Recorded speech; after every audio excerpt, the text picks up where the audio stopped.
also they've talked about, I think, Heather, you'll also be able to share some way. They're talking about different institutional mechanisms and, a central procurement also, where it really is talking about not just 100 buses, but can we really think through about like 2,000, 3,000 or the entire fleet electrification? Because I think that sets the confidence in the market and also sets in the confidence in the supply chain.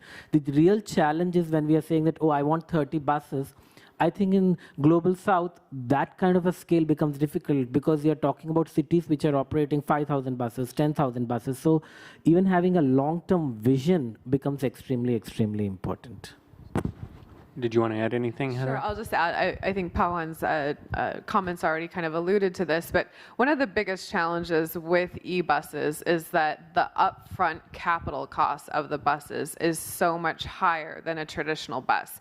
So getting over that sticker shock, that purchase price barrier is really the biggest challenge. But the cost of the maintenance and the lifetime of the cost of the bus is actually lower than a traditional bus. And there's just the practicalities is that there's just so much less maintenance that's needed. So in terms of labor power and all of the other things on an ongoing basis, it's much lower. So the big challenge is how do you amortize those costs over time?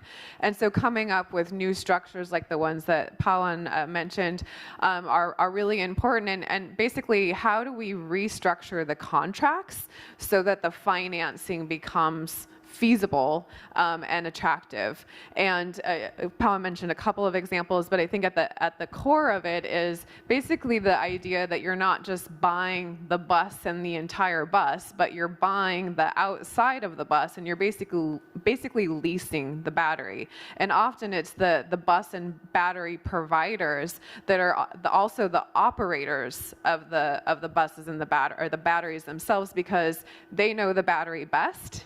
This is all the science that we're learning as we go, and so they have much more information about how to maintain that battery, how to make sure that you're discharging it at a proper rate within the temperature zones that you're in, within the terrain that you're in, that you're charging it at the right time, so that you're maximizing that lifetime of the battery and that you're replacing the battery when you need to. If you put all of that burden on the city that's purchasing the buses or even the operator of the bus, it's too much. You need the expertise to really be with that battery provider. So when you change to essentially a leasing as you go type of a structure, then it aligns all of the incentives and the knowledge for the operation. So there's a lot of different business models that are out there, but basically that's at the core of the structure. And for all of you that are working on public transportation, I think we saw a lot of hands being waved earlier. We need more innovation. We need more thinking. There's different models that are being tried around the world, but we really need to share best practice on all of this. And we need to share more data on the performance of buses and batteries over time. There's not a lot of transparency. A lot of the information is actually captured in the owners of the batteries themselves. We need the operators to be able to collect that data as well and share it with one another so that we can help cities understand what's working, what's not, how do we structure business models, leasing arrangements, finance arrangements that really benefit the cities, not just the manufacturers. Great. And let me change gears just a bit on this topic of models. We've talked about the need for these new business models for electric mobility. But what about the need for new policy models for sustainable mobility? We've done some research, for example, on financing non-motor or active mobility, walking and biking, and found some governments like Ireland devoting saying they're going to devote 20% of their budget to walking and cycling. I think it's walking and cycling, but I'm not sure if it's both. But, what can we do to get that comprehensive change that's needed in the compact city electrified? I mean, I think, how do we really get that system change working that's not just changing these issues like the business models for getting electric vehicles and fleets changed over, but the whole system to change over in a good way? I know that's like a broad question, but like maybe there's examples like Ireland in other places that we can reference. I don't know. I'll leave it open to anyone here that wants to answer. A quick comment on this. I think it's, at least from the geography that I come from, the challenge is that the transport has not become a political issue. And till then, because if you go and ask that are people going to vote on basis of footpaths, kilometers of footpaths that have been deployed, or the number of buses has been deployed, that has not become the public discourse yet. And I think that's the biggest, one of the biggest challenges, that how do you really make it part of your election manifesto, and how do really people demand safe streets, how they really talk about more public transport. I think that shift really has to happen, at least in some of the global south countries, where transport really becomes core of the issue. I mean, that's one clear barrier. But we also see that governments have become receptive, and because of this network of countries and collaborative learnings and many organizations working together to really bring that mind shift, that change, that realization is happening. But I would really say that we all know the recipe for making what the sustainable cities is, and I think it's all about keep cooking, and what is the pace of accelerating that, because I think it's not that we all don't know in this room what needs to be done. We know that. We all have already discovered what models are working. Innovation is happening and it will keep coming. But the question is, can we be really consistent about it? Can we really keep talking in different ways? Can we get the excitement up? Can we really keep doing it more and more at an accelerated pace so that the impact and the shift really, really happens? And I think that's why database evidence, the science-based information is extremely, extremely important to show if we do certain things in certain way, how is it really going to benefit? How is it going to impact the jobs? How is it going to impact the livelihoods? I think those are the discourses that really need to be strongly discussed and weaved in along with what we are talking about. Really the compact electrified, the numbers, if we really had to go to a country or, really talk about it, saying that doing this would result. I'm sure there is openness to really listen, and there will be policies that will get designed to start addressing that. So I think there is this systems approach that we're talking about, right? And how do we really make that happen? Yeah, I mean, I know in Vietnam, for example, we've been working with government there, and when we looked at their pathways for electrification, they said, well, we want to electrify public transport because we can move people more efficiently and equally, as well as shift from, try to get all of those two-wheeler users, which there's so many of in Vietnam, but there are road safety issues with that, other issues, to create more efficient public transport networks, but also electrify them at the same time. Rosa, maybe I ask you to comment on, this connection, because you've got these. You mentioned last mile connectivity. I mean, there's this whole compact city concept, right? And how do we create the urban design, and sort of how does last mile connectivity, the walk to the transit station, or maybe that's a auto rickshaw ride to the public transport station, but how do these things interact in your experience, and including with e-mobility? Yeah, before I go to that point, I would like to comment also on the previous question, and is that I think that because e-mobility is such a new topic, it's a trial and error type of learning that we're doing here. So I would like to emphasize the role of the pilots here, and we recently were in a site visit in Madrid, which is one of our pilot cities, and is one of the European cities that has the larger e-bus fleet. And it was very interesting because they have tried all the different charging technologies, for example, and that has made them be able to scale it up. So that's one of the things that I would like to emphasize here.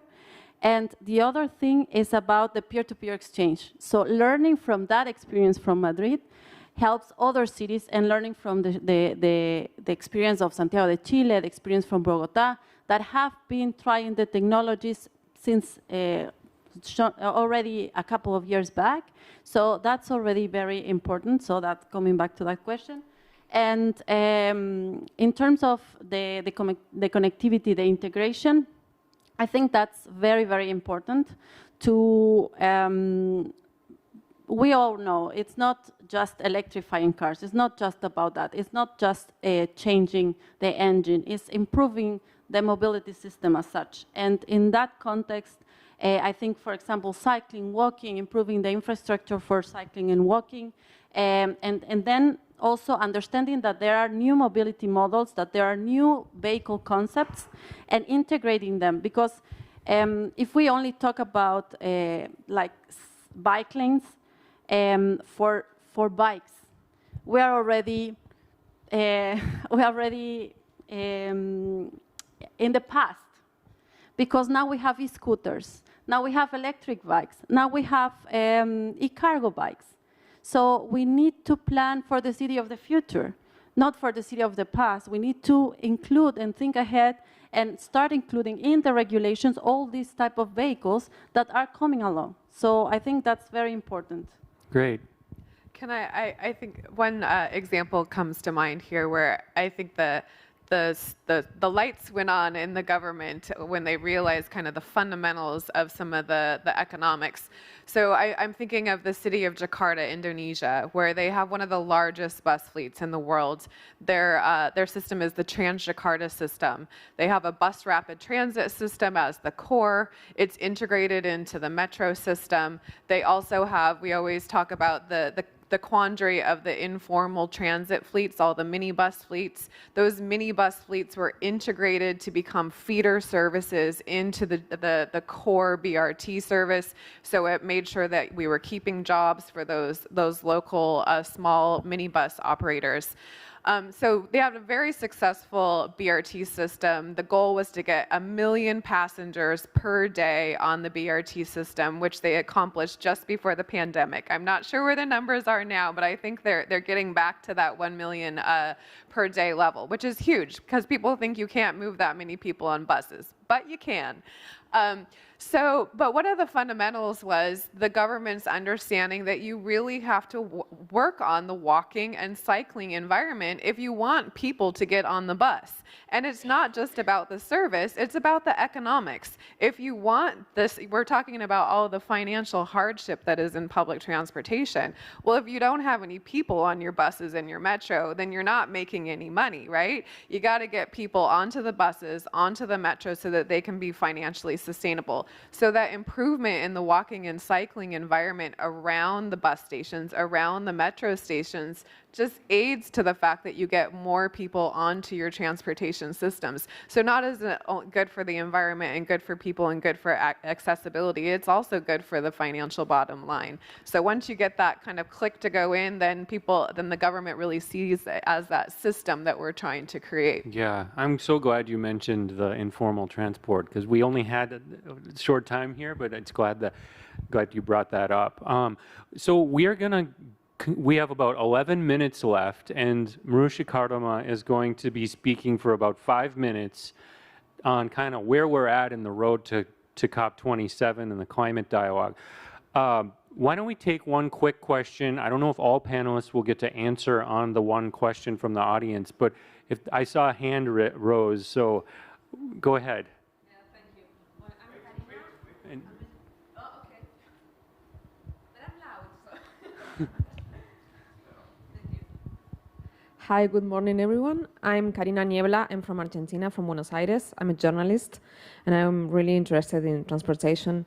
I wrote an article about electric vehicles last year, about buses particularly, and the experts that I spoke to told me that one of the biggest problems were that financing problems that Heather was talking about, and the other problem is about the way that energy is generated, because if we go for electric and not hybrid, We have to see how the energy is going to be generated, if it's going to be obtained from fossil fuels, and so it is really complicated. And also the lithium batteries are creating an exploitation in the Puna zone, so it is really complicated for us to implement them. So yeah, there are like 8 electric buses in Buenos Aires as a test, and that's it. So my question is if South America, and Buenos Aires in particular, if you know what the situation there is, faces greater challenges than other regions to implement e-buses. Sorry for the long question. So I'm going to ask if one of the panelists wants to answer that question, and then if there's some more follow-up, like we'd be happy to stick around to answer that in more detail. So does anyone want to volunteer to? Back to the compact city scenario, electrified, I think, again, one of the really interesting findings there is if we focus on compact city development, walking, cycling, public transportation, the amount of electricity is 40% lower. So that's kind of fundamental to that equation so that we reduce that challenge. I'm not sure about the energy mix in Argentina. Buenos Aires, by the way, is one of our cycling cities. But I'm not sure about Argentina in particular. But generally speaking, in Latin America, there is more hydroelectricity available. So generally, I know this is more of the case for Brazil, where we do more work directly. You're starting at a greener place than you are in India or in China, where so much of it is coal-based. So it's a better starting point. But again, the idea is to have as few vehicles on the road so that that need for renewable energy is as low as possible. And then in terms of the batteries and the lithium and the carbon and all of the cobalt and all the things that are part of the batteries, that is a huge challenge. The mining that comes from that is obviously not desirable, but the burden from that is still so much less than thinking about all of the mining that happens for coal and fossil fuels. And there's a lot of organizations that are focused on trying to make sure that those processes are as clean as possible. And fundamental to that equation is making sure that we have programs in place, which comes down to national law, so that the batteries have to be recycled. And that comes back to, again, the contract and finance and leasing arrangements. If the provider of the battery has an incentive to take that battery back, recycle all of the parts of the battery, then you have a much more kind of complete full cycle. So again, it's not perfect, but it's a lot better than focusing on more and more reliance on fossil fuels, which of course has so many problems, including geopolitical wars and things like that are going on right now. So we won't get into that. We'll just park that on the side. Yeah, and there are some additional WRI experts on vehicle electrification that might be able to help answer your question, but this is the ITF, so there's lots of people you can probably find. May I just add? Yeah, please go ahead, Rosa. One detail. I just wanted to add one detail that maybe you already know, but in Latin America, we have the largest e-bus fleet outside of China. So that's very important. And I think Santiago de Chile is a leading example. And then now we have Bogota that has procured a very large number. And there we have to come back to the business models. So there are a lot of Latin American cities that are still struggling to electrify their fleets. And as Buenos Aires, there are many cities that have 1 or 2 buses piloting around, and they don't know how to go to the larger fleet. But there's where the business models come, and then the peer-to-peer learning, so learning from Santiago de Chile or from the Bogota case and what business models are they using, I think it's very important. Yeah, thanks. Good. So we're just coming to the end. Marusha, do you want to come up here? Panelists just can stay up. Well, just take a seat and I'll give you, or you can take one of our mics. This is going to be a COP marathon in 5 minutes. I'm going to bore them to death with stratospheric concepts. Yeah, right. Well, we've had this move, right, from initial presentation on kind of the scenario of where things are headed to more granular discussion of sort of some projects in action. But, maybe you can bring us back to the high level of how are we looking in terms of real system change or progress towards that, at least in terms of the global climate dialogue and meeting our Paris goals. Thank you Not so a much. small subject at all, right? No, but thanks very much for incorporating that perspective into this side event. I certainly appreciate it, and it's wonderful to see you all. There's 7 blocks, if I may, that I would like to leave with you. It's a combination of where do we stand after COP26 in Glasgow, and what is it that we could be watching out for as we go towards, say, the next COP27 in Egypt.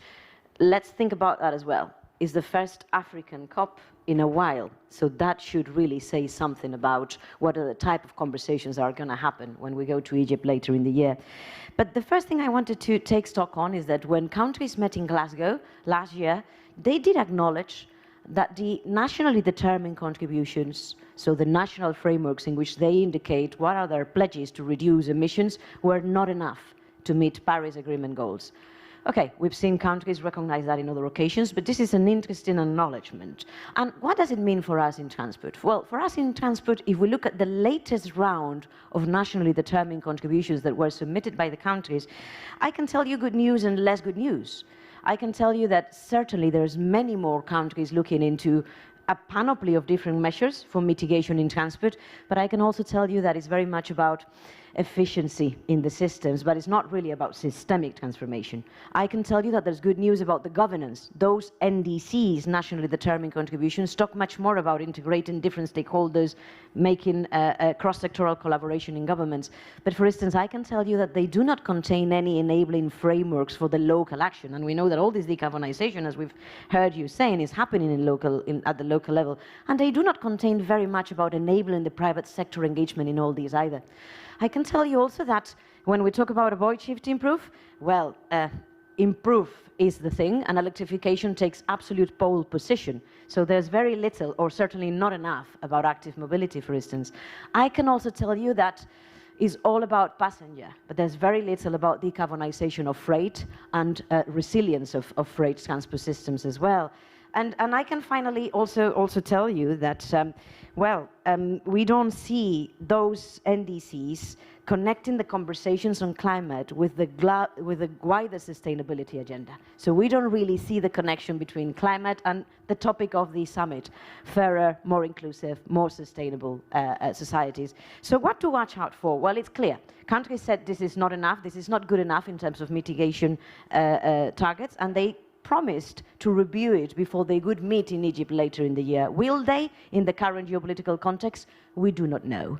But what we know is that there is an effort, which is a global stocktake effort of how has the implementation been going, that countries are undergoing right now. And we also know that towards 2025, there will be another round of nationally determined contributions. So it's an important space right now to watch for. I also wanted to leave with us another. Let's take stock on something else that happened in Glasgow. In Glasgow, we saw a panoply of different declarations and commitments by governments at different levels, national and subnational, and also by the private sector, which, as Heather was telling us, put transport very much at the center of the conversations. So we saw declarations and commitments on the 100% zero-emission vehicles for road. We saw more on road. We saw a lot on aviation. Yes, a lot of declarations on decarbonizing aviation and freight as well. But interestingly, these are pledges and commitments that happen parallel to these nationally determined contribution documents that I've just talked about. So what to watch out for? Well, logically, let's watch out for who is reporting on those pledges, isn't it? How is it evolving? Who is checking against delivery? A particular one to look at, I think, is the effort that was spearheaded by the UK government, who, out of the declaration that they spearheaded at COP, put together a zero-emission vehicle transition council that is right now at work, also trying to enlarge the geographical scope of it and the thematic scope as well, see if there can be a dimension of 2- and 3-wheelers that obviously connects much better as well with the Global South. I also wanted to have a word here about the the big movement that we have seen from the private sector joining a campaign that is called the Race to Zero campaign. We have really seen a significant amount of private companies of different sizes, some of them are in the room, by the way, who have joined that campaign. I would like to see now whether the NDCs, if reviewed at all, or at least in 2025, are going to capture that and enable that further. And it would also be interesting to see how the current disruption of global supply chains is going to potentially impact on these pledges that have been made by private sector entities. I cannot avoid the fossil fuel conversation here. And I have to contextualize it in what happened in Glasgow, but also in what is happening now. So what happened in Glasgow, let's not neglect it. It's the first time that an outcome document of a COP, so the Glasgow Declaration, is a negotiated text amongst all these countries that sit together, contains mentions to fossil fuel subsidies. There was a bit of some of you perhaps might have followed it, there was a bit of a strife there if the word was phasing out fossil fuel subsidies or if the word was phasing down. China and India were spearheading the movement to keep it at the wording of phasing down, and they were using a notion that I think has gotten as universal as ever because of the Russian-Ukrainian conflict. And that wording was a socially just transition. India was telling us, is we phase out right now fossil fuel subsidies in our Indian economy, there is a significant amount of jobs that are going to go directly out. What do we do with those people? The Russian invasion of Ukraine is putting right now the conversation about fossil fuels, our dependency, and what it means as socially just transition at the very center of many geographies, including this geography at which we are right now. So I want to see how that is going to play out as we go to COP. And last but not least, conscious of time here, Ben, but if I may, if you give me another minute, I just wanted to connect what happened last year with the priorities of the Egyptian presidency. We haven't heard that the Egyptian presidency is going to have transport at the very center, but we do know that, as Heather was telling us, there was a lot of attention to the improved side of things, the electrification of vehicles. We really need to make the conversations wider. We need to look at the avoid and the shift part of the equation. We need to look at walking and cycling and public transport. And that's part of what we have to do as a community as we get to COP. But we also know that the presidency of the Egyptian presidency has chosen finance as a priority for the discussions. As you see, all these comes together as we talk fossil fuels, as we talk as well infrastructure gaps in funding the right type of transport infrastructure that's going to get us to decarbonize and not just electrify. And this connects to the last comment I wanted to make about another priority of the Egyptian presidency, which is adaptation and resilience. We are here talking about reducing emissions, isn't it, mitigation, but how good is your investment in decarbonized transport infrastructure if you're not making resilient over the years? And I think that opens a question for us to watch out for and connect it with that other priority of the presidency on finance, which is, do we have the right transport economics to really measure and understand what it means to secure the resilience of that decarbonized infrastructure? So this is a long to-do for us in the community, particularly those of us who engage in the COP conversations. But these are some 7 blocks that I think are trying to connect what we saw at Glasgow, what has been happening over the decades, and now perhaps a bit more accelerated this year, and what we could be watching out for as we go to Egypt next year. Not next year, at the end of this year. Thank you. You never know. You never know, indeed, you never know. Good. Well, thank you, Marusha. That was great to hear from you on that. You know, I know we're kind of at time here, so I'm just going to kind of wrap up. But we've heard a lot of, we heard kind of where we need to be. We've heard some vignettes about some progress that are being made, and we've heard kind of at what point we're at in the kind of global climate policy. We're making progress. We have a lot more way to go, and I think we need to probably connect more with equity and health in doing so. I hope some of the stuff we've shared with you has helped shed some light on this, and I just want to thank everyone for attending this side event, and thank Oliver and the Living Labs for working with us on doing this, and all of our panelists for joining us. Everybody have a great ITF, and we'll see you around. Thank you.